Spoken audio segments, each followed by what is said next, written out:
And welcome to another edition of Ducks No Sports. This time, we are previewing the 2013 shortened NHL season. Should be a good one.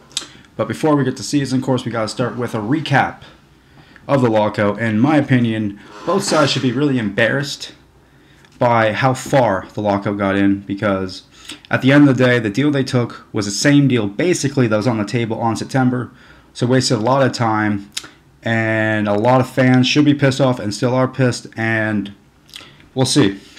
See how this works out, Last year, the NBA lockout, a lot of fans were mad. But that season, the short season of the NBA season, was one of the best seasons I ever saw.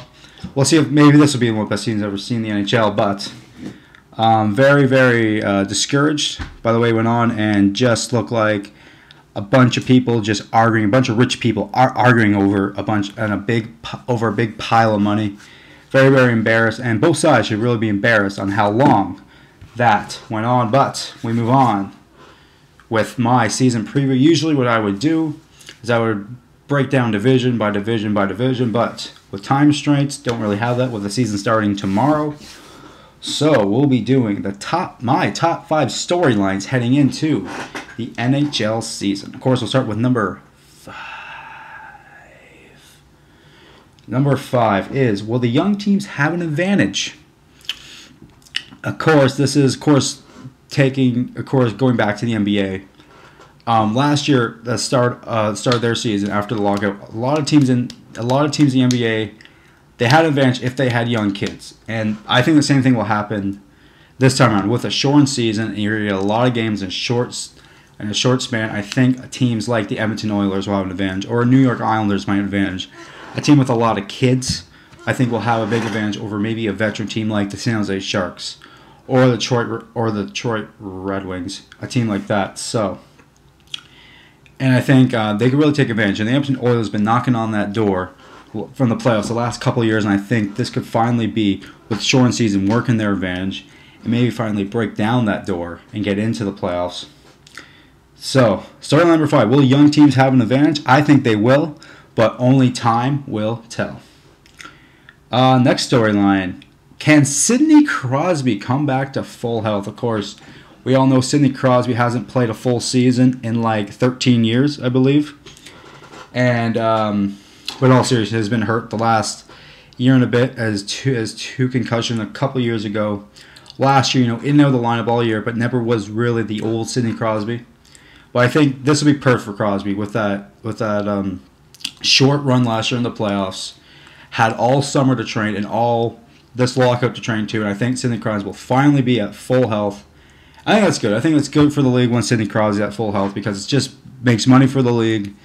He's their cash cow. It's just very good for the league. And Sidney Crosby is one of the faces of the league. So it's very good if Sidney Crosby is back.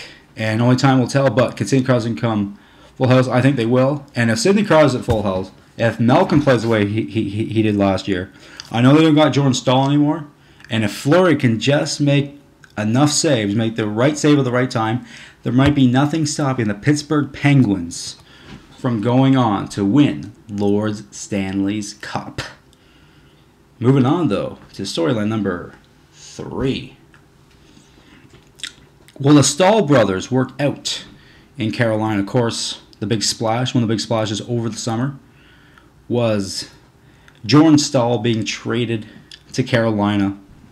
It was a big splash. Nobody really saw it coming, and just reunited Jordan Staal with his brother Eric. Eric has been not having the last couple seasons, not been the best of his career, as his career has seemed to go on a downhill slope, but it looks like to be on the way up with his brother coming back, and I really think this is going to be wonders. I mean, these two guys play together their whole lives, so they're going to have instant chemistry.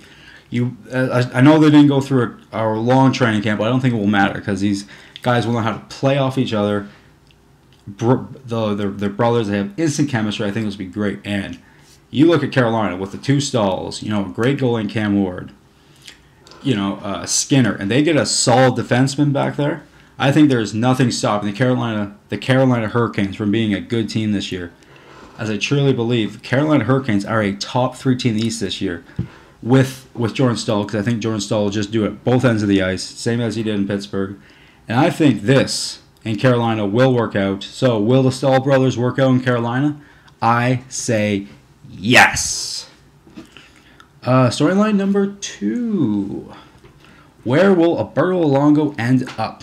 Of course, we all know Berlongo signed a big extension a couple years ago, and the Vancouver Canucks been looking to trade him this whole offseason with no success because they're, well, let's be honest, their asking price is way too damn high.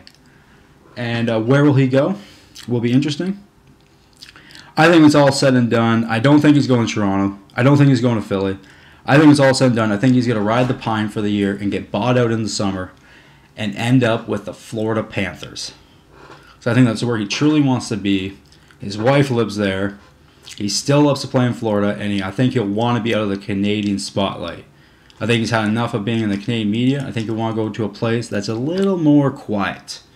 So I think Florida would be a perfect spot for Berlongo to end up, and we'll see what happens. But where will Berlongo end up? I say the Florida Panthers. And our number 1 storyline heading into the shortened 2013 NHL season has to be, can the Los Angeles Kings repeat? I mean, let's be honest, last year, what a run by the Los Angeles Kings. I mean, a star was born. That star was Jonathan Quick. I mean, Jonathan Quick has been underrated the last couple of years, and we finally got to see how good this guy can be. Jonathan Quick just put his team on his back last year and just rode them all the way to Stanley Cup Finals. What an impressive run by the Kings.